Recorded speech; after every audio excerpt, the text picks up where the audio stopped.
Իդեպ ասեմ, որ եւս մի դատական հայց եմ ներկայացնելու, հեղինակը կամ կուսակցություններ կամ ով եթե անձն է անձը, որովհետեւ երեկվա Արմենիա հեռուստաընկերության տված հարցազրույցից հետո նրանք հայտարարել են, որ ես հաստատել եմ, որ 300,000 ադրբեջանցի է վերադառնալու կամ գալու բնակեցնելու Հայաստան։ Ես այդ կապակցությամբ երրորդ հայցը կներկայացնեմ եւ կարծում եմ այս անգամ արդեն գործ ունենք հրապարակային հարցազրույցի հետ, առավել եւս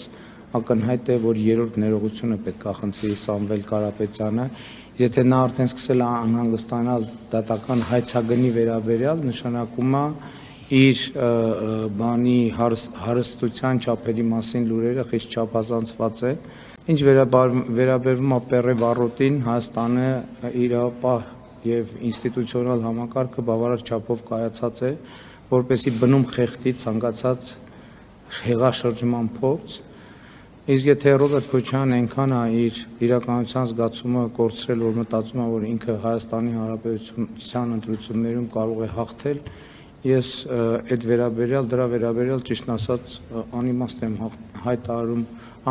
անիմաստ եմ համարում որևէ մեկնաբանություն ասել